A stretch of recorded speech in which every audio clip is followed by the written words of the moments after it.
ఎన్టీఆర్ మీద కక్ష తీర్చుకునే సమయం వచ్చింది. అప్పుడే టీడీపీ పార్టీలో చంద్రబాబు నాయుడికి పవర్ పెరుగుతున్న తరుణం అది. ఇప్పుడు ఇందిరాగాంధీ మనిషి ఒకరు టీడీపీలో ఉన్నారు. ఎన్టీఆర్ గెలిచి కేవలం 20 నెలలు మాత్రమే అయింది. కానీ బెంగళూరు వెంకటరామన్ గారు చెప్పిన జోస్యం మళ్లీ నిజం కాబోతుంది. జస్ట్ ఒక్క వ్యక్తి చరిష్మాతో ఒక పార్టీ ఏర్పడితే దాంట్లో పవర్ కోసం కొట్లాట్లు ఎలా ఉంటాయో, కాంగ్రెస్ రామారావు గారికి దెబ్బతీయడానికి ఎలా పావులు కదిపిందో అన్ని వివరంగా మన ట్రై టాక్స్ ఛానల్లో తెలుసుకుందాం. Welcome to part 2. ఒకవేళ పార్ట్ 1 మిస్ అయితే కింద డిస్క్రిప్షన్ లో లింక్ ఉంది, లేదా మన ఛానల్లోకి వెళ్ళి చూడొచ్చు. సరే, అసలు కథలోకి వెళ్తే రామారావు గారు గెలిచారు, కానీ ఆయనకి రాజకీయాల్లో జీరో నాలెడ్జ్. అవును, ఆయన గెలిచిన తర్వాత గవర్నర్ దగ్గరికి వెళ్లి లెజిస్లేచర్ పార్టీ రెజల్యూషన్ ఒకటి సబ్మిట్ చేయాలని, దానికోసం ఒక జనరల్ సెక్రటరీ ఉండాలని ఏం తెలియదు రామారావు గారికి. సో రామారావు గారికి రాజకీయాల్లో అనుభవం లేకపోవడాన్ని ఇందిరాగాంధీ వాళ్ళ పార్టీ మెంబర్స్ అడ్వాంటేజ్ తీసుకోవాలనుకున్నారు. 1983 ఎలక్షన్ లో టీడీపీ సీట్లన్నీ ఊడ్చేసినా కాంగ్రెస్ తరపున పోటీ చేసిన వైఎస్ రాజశేఖర రెడ్డి గెలిచారు, కానీ చంద్రబాబు నాయుడు గారు 18,000 ఓట్లతో ఓడిపోయారు. ఇంకా కొత్తగా ఫామ్ అయిన టీడీపీ పార్టీని కాంగ్రెస్ నాయకులు అబ్జర్వ్ చేస్తూ ఉన్నారు, ఎప్పుడు అవకాశం దొరుకుతుందా. ఇంటి దొంగని ఈశ్వరుడు కూడా పట్టుకోలేడు అన్నట్లు ఆ పార్టీలో మెంబరే మనకెవడు దొరక్కపోతాడా, ఆ పార్టీని పడేద్దాము అని అవకాశం కోసం వెయిట్ చేస్తూ ఉన్నారు. కాంగ్రెస్ వాళ్ళు అనుకున్న మనిషి వాళ్ళకి అసలు ఎలా దొరికాడు అది ఫస్ట్ తెలుసుకుని తర్వాత ఆ పర్సన్ ఎవరో తెలుసుకుందాం. ఎన్టీఆర్కి రాజకీయాల్లో జీరో నాలెడ్జ్ అయి ఉండొచ్చు, కానీ ఆయనకి చరిత్ర తెలుసు. 100 సంవత్సరాల చరిత్ర ఉన్న కాంగ్రెస్ పార్టీని జనం దింపేశారు. సరిగ్గా సేవ చేయకపోతే సినిమా గినిమా ఈ పాపులారిటీ ఏది పనిచేయదని ఈ 1983 ప్రజల తీర్పును బట్టి నేర్చుకున్నారు ఎన్టీఆర్. సో పక్కనే ఉన్న తమిళనాడు రాజకీయాలు ఆయనకు మొట్టమొదటి పాఠాలు నేర్పాయి. తమిళనాడులో డిఎంకే పార్టీ అధినేత అయిన అన్నాదురై గారికి కొన్ని సిద్ధాంతాలు ఉన్నాయి. ఆ రూల్స్ తో ఆ పార్టీ మెంబర్స్ అంతా నిజాయితీగా ఎలా ఉండాలి అని ఒక ఆర్డర్ ఫామ్ చేశారు. సేమ్ అదే ఫాలో అయ్యారు ఎన్టీ రామారావు కూడా. ఎంత ఫాలో అయినా ఒక రాష్ట్రాన్ని నడపాలంటే పక్కన ఒక ఎక్స్పర్ట్ ఉండాలి అడ్వైజ్ ఇవ్వడానికి ఎప్పుడు. సో పార్టీ స్థాపించినప్పటి నుంచి రామారావు గారికి హెల్ప్ చేసింది రామోజీరావు గారు, చంద్రబాబు నాయుడు గారు. ఓయ్, చంద్రబాబు నాయుడు హౌరే, టీడీపీ పార్టీ కాదు, స్వయంగా మా మామూలుచున్నా కూడా ఓడిస్తానని డైలాగులు వేశారు కదా. అలాంటి డైలాగులు వేసిన చంద్రబాబు నాయుడిని అంత ఈగో ఉన్న రామారావు గారు టీడీపీలోకి ఎలా రాణించారు అని మీకు డౌట్ వస్తుంది. అదంతా రాజకీయ చాణక్యం. చెప్తా, నేను విషయాలన్నీ చెప్తా, మీరు డాట్స్ కనెక్ట్ చేసుకోండి. అప్పుడు నేను చెప్పేది సొల్లా నిజమా మీకే అర్థం అవుద్ది. ఓకే, రామారావు గారు పార్టీ పెట్టిన 9 నెలల్లోనే గెలిచారని మెజారిటీకి తెలుసు, కానీ దాని వెనక ఏం జరిగిందో తెలియదు. ఎందుకంటే పార్టీ పెట్టిన 9 నెలల క్రితమే, కానీ పార్టీ ప్లాన్ 1979 నుంచి వర్కౌట్ చేస్తున్నారు. అప్పటి నుంచి దానికోసం మహారథి అనే వ్యక్తి రామారావు గారికి హెల్ప్ చేస్తూ ఉన్నారు. రీజనల్ పార్టీ ఒకటి ఎస్టాబ్లిష్ చేయాలి అని 1979 నుంచి. అంటే మీకు ఈజీగా అర్థం కావాలంటే, ఐఏఎస్ అవడానికి సివిల్స్ ఎగ్జామ్ రాస్తారు కదా, ఫస్ట్ అటెంప్ట్ లో కొట్టేసాడ ర్యాంకు అంటారు. ఫస్ట్ అటెంప్ట్ లో కొట్టాడంటే 1 year లో చదివి రాశాడని కాదు, దాని ముందు ఎన్ని సంవత్సరాల ప్రాక్టీస్ ఉందో అతనికి. ఆ ప్రాక్టీస్ వల్ల ఫస్ట్ అటెంప్ట్ లో కొట్టగలిగాడు. ఇది అంతే. సరే, ఇంకా చంద్రబాబు నాయుడు గారు టీడీపీలోకి రావడం గురించి మాట్లాడుకుంటే, ఎన్టీఆర్ఏ కాదు ఏ తండ్రైనా కూతురునిచ్చి పెళ్లి చేయాలంటే ఎంత ఎంక్వైరీ చేస్తారు. Chandrababu Naidu the great NG Ranga గారి శిష్యుడు మాత్రమే కాదు, ఆ టైం ఆంధ్ర చరిత్రలోనే యంగెస్ట్ ఎమ్మెల్యే మరియు 30 ఏళ్ల వయసులోని ఆర్కైవ్స్, సినిమాటోగ్రఫీ, టెక్నికల్ ఎడ్యుకేషన్ మరియు మైనర్ ఇరిగేషన్ లాంటి పోర్ట్ఫోలియో ఉన్న మంత్రి కూడా. ఒక మంత్రికి ఎన్టీఆర్ తన కూతురునిచ్చి పెళ్లి చేశారనమాట.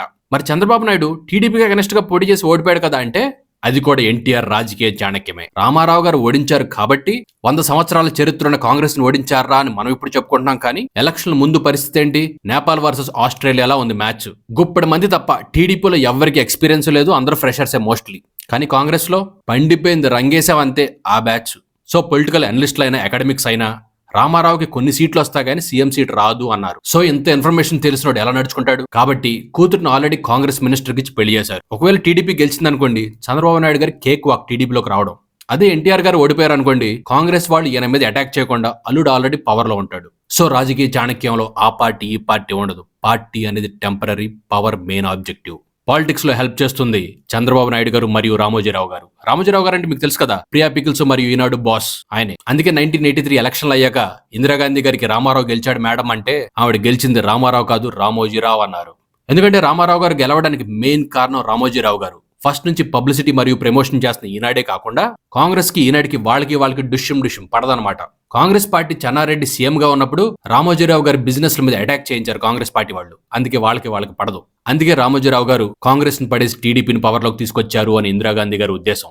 సో ఆల్రెడీ చంద్రబాబు ఎన్టీఆర్ గారి ప్లాన్ లో పార్టీ కాబట్టి వీళ్ళకేం ప్రాబ్లం లేదు కాంగ్రెస్ నుంచి వచ్చినా కూడా. ఇంక ఎన్టీఆర్ రామోజీరావు గారికి నేను ఎవరిని మినిస్టర్లు చేయాలనుకుంటున్నానో ఒక లిస్ట్ ఇచ్చారు. ఆ లిస్ట్ చూసి రామోజీరావు గారు, ఈ ఒక్క పర్సన్ అయితే వద్దయ్యా, ఫుల్లీ కరప్టెడ్, కాంగ్రెస్ పార్టీ వాళ్ళు సీఎం పదవి ఇవ్వలేదని నీ దగ్గర చేరాడు, మళ్ళీ చెప్తున్నాను పెట్టుకున్నావు మునిగిపోతావు అని ఒక వ్యక్తి గురించి హెచ్చరించారు. ఈవెన్ ఎలక్షన్లు జరగక ముందే మహారాజ్ అనే వ్యక్తి రామారావు గారికి పార్టీ పెట్టడానికి హెల్ప్ చేశారని చెప్పా కదా, ఆయన కూడా వద్దన్నారు ఈ వ్యక్తిని, ఫుల్లీ కరప్టెడ్, అసలు జాయిన్ చేయించుకోవద్దు అని. కానీ రామారావు గారు వినలేదు. వాళ్ళు హెచ్చరించిన వినకుండా జాయిన్ చేసుకున్న వ్యక్తే నాదెండ్ల భాస్కర్ రావు గారు. ఆయన చెన్నారెడ్డి సీఎం గా ఉన్నప్పుడు ఆయన కేబినెట్ మినిస్టర్ గా పనిచేశారు ఆయన కాంగ్రెస్ లో. ఎవరైనా చెప్పినా రామారావు గారు ఎందుకు వినలేదంటే, ఆ భాస్కర్ రావు గారు అంటే ఎన్టీఆర్ కి బాగా రెస్పెక్ట్. కానీ కాలం గడిచే కొద్దీ పార్టీలో అల్లుళ్ల పవర్ పెరుగుతూ వచ్చింది. దగ్గుబాటి వెంకటేశ్వరరావు గారు ఒకవైపు, మరోవైపు చంద్రబాబు నాయుడు గారికి ఇద్దరికి పవర్ పెరుగుతూ ఉంది పార్టీలో. ప్రతి పని చంద్రబాబు నాయుడుకి చెప్పడం, మినిస్టర్లైనా ఎమ్మెల్యేలైనా రామారావు గారిని ఏమైనా అడిగితే నాయుడు ఉన్నాడు కదా అతని దగ్గరికి అడగండి అని మొత్తం పెత్తనం అంతా చంద్రబాబు నాయుడుకి ఇవ్వడం వల్ల నాదెండ్ల భాస్కర్ రావు గారిని సైడ్ లైన్ చేస్తున్నారు అని సిగ్నల్స్ లా అనిపించింది ఆయనకి. పవర్ లోకి వచ్చిన కొత్తలో నాదెండ్ల భాస్కర్ రావు గారికి చాలా ప్రయారిటీ ఉండేది. ఎవరు వద్దన్నా కూడా పార్టీలో జాయిన్ చేసుకోవడమే కాకుండా నాదెండ్ల భాస్కర్ రావు గారికి మంచి మినిస్ట్రీ అంటే ఫైనాన్స్ మినిస్ట్రీ కూడా ఇచ్చారు ఎన్టీఆర్ గారు. కానీ నాదెండ్ల చేసిన మిస్టేక్ ఏంటంటే ఎన్టీఆర్ నేను సమానమే అని ప్రచారం చేసుకోవడం. అది రామారావు గారికి అస్సలు నచ్చలేదు. ఎందుకంటే అందరికీ తెలుసు టీడీపీ పార్టీ గెలిచింది కేవలం రామారావు గారి సినీ గ్లామర్ వల్లే అని. పీరియడ్. ఇంకా డిస్కషన్ లేవు. అలాంటిది నాదెండ్ల భాస్కర్ రావు గారు నేను టీడీపీలో రామారావుకు సమానుండి మాత్రమే కాదు టీడీపీ పార్టీ కోపైలట్ లాంటి వాడిని అని నమ్మేవారు. ఇద్దరిలో ఏ ఒక్కరు లేకపోయినా కూడా టీడీపీ పార్టీ పడిపోతుందని ఆయన ఫీలింగ్. అది రామారావు గారికి అస్సలు నచ్చలేదు. ఇంకా కాంగ్రెస్ పార్టీకి అనుకూలమైన రోజులు ఎలా మొదలయ్యో తెలుసుకుందాం. అప్పటి వరకు నాదెండ్ల భాస్కర్ గారికి లాయల్ గా ఉండి తన వాళ్ళు అనుకునే ఎమ్మెల్యేలంతా ఆయన దగ్గర నుంచి దూరంగా వెళ్లిపోవడం మొదలు పెట్టారు. దానికి కారణం మేమంతా గెలిచింది రామారావు గారి సినీ గ్లామర్ వల్లే, లేకపోతే మాకు అంత సీన్ లేదు అని వాళ్ళు రియలైజ్ అవడం వల్ల. దాన్ని బట్టి భాస్కర్ రావు గారు ఏమీ డిసైడ్ అయిపోలేదు రామారావుకి నాకు గ్యాప్ వచ్చింది అని. అసలైన క్లారిటీ ఎక్కడొచ్చిందంటే 1984 బడ్జెట్ సమావేశం అప్పుడు నాదెండ్ల భాస్కర్ రావు గారు ఆర్థిక మంత్రిగా బడ్జెట్ ని ప్రవేశపెడుతుంటే రామారావు గారు అసెంబ్లీకి రాలేదు, సెక్రటరియట్ లోనే ఉండిపోయారు. అంతేకాదు నాదెండ్ల భాస్కర్ రావు గారు తీసుకున్న మంత్రిత్వ నిర్ణయాలను కూడా రామారావు గారు క్వశ్చన్ చేయడం మొదలు పెట్టారు. పవర్ తగ్గడమే కాదు మాట కూడా చెల్లట్లేదని నాదెండ్ల భాస్కర్ రావు గారికి అర్థమైపోయింది. ఈ అసంతృప్తి లోపల పెరుగుతున్న టైంలోనే విశాఖపట్నంలో 1984 మేలో మహానాడు మొదలైంది. ఇక్కడ పరిస్థితి ఇంకాస్త ముదిరింది. ఈ మహానాడులో రామారావు గారు చేసిన కొన్ని వ్యాఖ్యలు దుమ్మారాన్ని లేపాయి. నేను తలుచుకుంటే గడ్డి పోచన కూడా నుంచోబెట్టి గెలిపించగలను, ఎమ్మెల్యేలు సరిగ్గా పనిచేయడం లేదు, అవినీతి చేస్తూ గడ్డి తింటున్నారు అని చాలా మాట్లాడినారు. ఎందుకంటే జస్ట్ కొన్ని రోజుల ముందే రామారావు గారికి లేబర్ మినిస్టర్ రామచంద్రరావు లంచాలు తీసుకుంటున్నారు అని ఎవరో కంప్లైంట్ చేశారు. సొంత మినిస్టర్ ని యాంటీ కరప్షన్ బ్యూరో వాళ్ళతో ట్రాప్ చేయించి లంచం తీసుకుంటుంటే రెడ్ హ్యాండెడ్ గా పట్టించి పదవిలోంచి తీసేశారు. అది ఆయన ప్రజలకు న్యాయం జరగాలి అని తీసుకున్న కమిట్మెంట్ లో ఒక ఎగ్జాంపుల్ మాత్రమే. ఇది పుండు మీద కారం చల్లినట్లయింది చాలా మంది మంత్రులకి. ఎస్పెషల్లీ నాదెండ్ల భాస్కర్ రావు గారు చాలా హట్ అయ్యారు ఆ మాటలకి. ఇంకా నాదెండ్ల భాస్కర్ రావు గారు ఉండబట్టలేక ఎన్టీఆర్ ముఖ్యమంత్రి లేకపోతే డిక్టేటరా ఏంటి నా మాటలు అని పబ్లిక్ గా క్రిటిసైజ్ చేయడం మొదలు పెట్టారు. ఆ మహానాడులో ఆయన్ని పట్టించుకోవడం మాత్రమే కాదు ఆయన అవమానించారని ఫీల్ అయ్యారు ఆయన. అందుకే అంత జరిగిన తర్వాత మార్నింగ్ సెషన్ కి వచ్చి ఇంకా రాలేదు ఆయన. అంతటితో ఆగొచ్చు కదా, ఆగలేదు. ఆ తర్వాత న్యూస్ పేపర్ వాళ్ళని పిలిపించి రామారావు గారి డెసిషన్స్ ని విమర్శించారు. ఇంకెప్పుడు పడితే అప్పుడు సర్కాస్టిక్ గా వ్యంగ్య వ్యాఖ్యలు చేయడం, ఎన్టీఆర్ పెట్టే మీటింగ్లు ఏమీ అటెండ్ అవ్వకపోవడం, ఇవన్నీ చేస్తూ అక్కడితో ఆగకుండా సీఎం ఎన్టీఆర్ లేక చంద్రబాబు నాయుడు కేబినెట్ మీటింగ్ లో మంత్రుల మాటలకు అసలు విలువేలేదు, మొత్తం చంద్రబాబు పెత్తనమే నడుస్తుంది. అరే చంద్రబాబు ముందు మంత్రులంతా డమ్మీలు అయిపోయారండి, మంత్రులు నిర్ణయాలు తీసుకోవడానికి కూడా భయపడుతున్నారు చంద్రబాబు వల్ల అని నాదెండ్ల పబ్లిక్ గా మాట్లాడడం స్టార్ట్ చేశారు.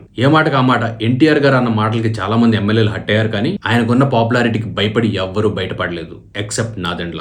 నాదెండ్ల ఇంకొక మెట్టు పైకెక్కి ఎన్టీఆర్ మేనిఫెస్టోలో చెప్పింది ఏమీ చేయట్లేదు. టీడీపీ మేనిఫెస్టోలో ఏముంది, రాష్ట్ర ప్రయోజనాల కోసం కేంద్రంతో సఖ్యతగా ఉంటామని ఉంది కదా. కానీ రామారావు గారు ఏం చేస్తున్నారు, అస్తమాన్ ఇందిరాగాంధీతో గొడవ పడే ధోరణిలోనే వెళ్తున్నారు, ఎన్నిసార్లు వద్దని చెప్పినా కూడా అని విమర్శిస్తుంటే ఇంకా ఎన్టీఆర్ గారికి మండి ఏమిటి వారు మాట్లాడే మాటలు, ఆయన మన మంత్రా లేకపోతే కాంగ్రెస్ కోవట్ట, వారెవరో కోసం మమ్మల్ని విమర్శించడం ఏమిటి అని కోపం వచ్చింది రామారావు గారికి. అలా వారిద్దరి మధ్య గ్యాప్ రావడం వల్ల ఇందిరాగాంధీ గారి రివెంజ్ కి టైం వచ్చింది.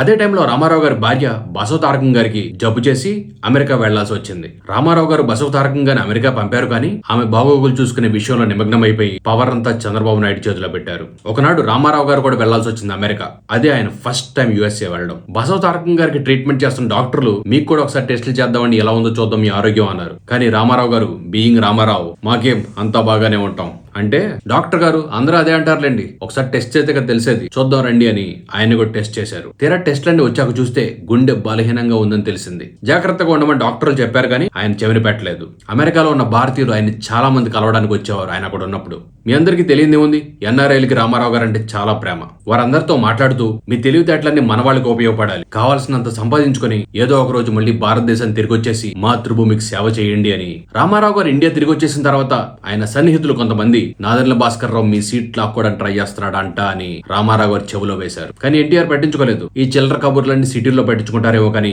పల్లెల్లో ఉన్న వారంతా నా వెనకే ఉంటారు ఎప్పుడు, డోంట్ వరీ బ్రదర్ అని లైట్ తీసుకోమన్నారంట. పైకి కనిపించట్లేదు, కానీ ఇందిరాగాంధీ గారి ప్లాన్ షురూ అయిపోయింది. కాంగ్రెస్ లీడర్లు ఎన్ జనార్దన్ రెడ్డి, రోషయ్య గారు, వైఎస్ రాజశేఖర రెడ్డి గారు తరచూ గవర్నర్ ని కలుస్తూ ఉన్నారు జూన్ నెల నుంచి.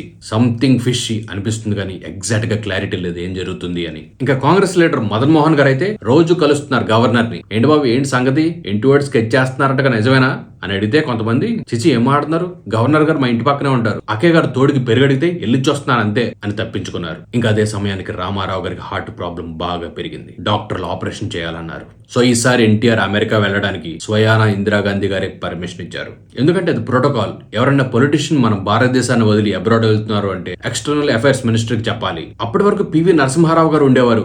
సడన్ గా ఇందిరాగాంధీ గారు ఆయన్ని తీసేసి ఆ పోర్ట్ఫోలియో ఈవిడ తీసుకున్నారు. తీసుకుని రామారావు గారిని యుఎస్ఏకి పంపించారు. ఇక్కడ స్కెచ్ ఎలా అమలు అవుతుందో మీ అందరికీ అర్థం అవుతుంది అనుకుంటా. ఇంకా రామారావు గారు అమెరికా వెళ్తూ కస్టమరీగా గవర్నర్ ని కలిసి వెళ్ళాలి, కానీ ఆయన కలవలేదు. కలవకపోవడం మాత్రమే కాదు, పార్టీకి సంబంధించి ఒక డిప్యూటీ సీఎం కూడా ఏం పెట్టలేదు. నాదెండ్ల భాస్కర్ రావు మీద అస్సలు నమ్మకం లేదు. సో చీఫ్ సెక్రటరీ అయిన శ్రవణ్ కుమార్ ని మెయిన్ ఎగ్జిక్యూటివ్ గా పెట్టి అమెరికా వెళ్లారు. ఇంకా నాదెండ్లకు మండింది. ఇంతమంది ఎక్స్పీరియన్స్డ్ పీపుల్ ఉంటే ఒక కలెక్టర్ కప్ చెప్పి వెళ్తారా మొత్తం బాధ్యతలు, ఏంటే నువ్వు పెద్ద తోపువా అని అడిగితే ఇంకా chief secretary Shravan Kumar explain చేస్తూ సారస్తమాను ఫోన్ లో అందుబాటులో ఉంటా అన్నారు. పార్టీ డెసిషన్లన్నీ చంద్రబాబు చూసుకుంటారు అని చెప్పి సెలవు తీసుకున్నారు. ఇంకేమైనా మీకు ప్రాబ్లమ్స్ ఉంటే మాకు చెప్పండి, నేను సీఎం గారికి అందజేస్తా అన్నారు. ఇంకా నాదెండ్ల గారికి బాధ, అవమానం, కోపం అన్ని వచ్చాయి. 3 బైపాస్ సర్జరీలు. అక్కడ అమెరికాలో ఎన్టీఆర్ కి ఆపరేషన్ స్టార్ట్ అయింది. ఇక్కడ ఇండియాలో ఆపరేషన్ నాదెండ్ల స్టార్ట్ అయింది. ఢిల్లీలో కాంగ్రెస్ లీడర్లైన శివకుమార్ ని, పెండికంటి వెంకట సుబ్బయ్యని, all India Congress general secretary అయిన మోపనార్ ని, అందరు కాంగ్రెస్ లీడర్లని నాదెండ్ల వెళ్లి కలిశారు. వారంతా కూడా మేడం ఇందిరాగాంధీని కలవమని చెప్పారు. చెప్పినట్టుగానే వెళ్ళి కలిశారు. ఆయన వయసులో ఉన్న వారికంటే ఫాస్ట్ గా రికవర్ అవుతున్నారు రామారావు గారు. ఎన్టీఆర్ గారు ఆపరేషన్ కి బాగా రెస్పాండ్ అయ్యారు. ఇక్కడ ఇందిరమ్మ కూడా నాదెండ్లకి బాగా రెస్పాండ్ అయ్యారు. అదేంటో వింతగా నాదెండ్ల ఢిల్లీలో కాంగ్రెస్ లీడర్లు కలిసి వచ్చారో లేదో హైదరాబాద్ ఓల్డ్ సిటీలో పాత బస్తీలో గొడవలు స్టార్ట్ అయ్యాయి. ఢిల్లీలో నాదెండ్ల కలిసిన సేమ్ వెంకట సుబ్బయ్య ఇక్కడ హైదరాబాద్ లో పాదయాత్ర చేశారు. రామారావు గవర్నమెంట్ లో పాత బస్తీలో గొడవలు జరుగుతున్నాయి అని. ఈ డిస్కషన్ కోసం అనే సాకుతో రాజ్ భవన్ లో కాంగ్రెస్ లీడర్లు అందరూ నాదెండ్ల కలిశారు. ఇంకప్పుడు ఇందిరాగాంధీ చెప్పిన ప్లాన్ అమలు చేసే టైం వచ్చింది నాదెండ్లకు కూడా. ఇంకా నాదెండ్ల వీలైనంత మంది ఎమ్మెల్యేల దగ్గరికి వెళ్ళి సంతకాలు సేకరించడం మొదలు పెట్టాడు. అది కూడా ఎంప్టీ పేపర్ మీద. కొంతమంది ఎమ్మెల్యేలు ఎందుకన్నా ఇవన్నీ అని అడిగితే, అన్న రామారావు గారు నా మీద కోపంగా ఉన్నారు, నా మంత్రి పదవి పీకేస్తా అంటున్నారు, సో మీరందరూ సింపతి చూపిస్తూ పాపం పీకేద్దన్న మనోడే కదా అని సంతకం పెడుతున్నట్లు అనమాట అని సాకు చెప్పి సంతకాలు పెట్టించుకున్నారు చాలా మంది దగ్గర. అలెజెడ్లీ. ఈ విషయం తెలిసి ఢిల్లీలో ఉన్న ఉపేంద్ర మరియు హైదరాబాద్ లో ఉన్న చంద్రబాబు నాయుడు ఫోన్ చేసి, ఏంటి భాస్కర్ రావు గారు మేము మీరింది నిజమేనా, ఏదో సంతకాలు తీసుకుంటున్నారంట అని క్వశ్చన్ చేస్తే, ఊరుకోండి మీరిద్దరు, ఇలాంటి పుకార్లు నేను రోజుకు 100 అని నమ్ముతారేంటి, అన్నగారంటే నాకు ఎంత లవో మీకు తెలీదా, సో లైట్ తీసుకోండి అని డైవర్ట్ చేశారు నాదెండ్ల.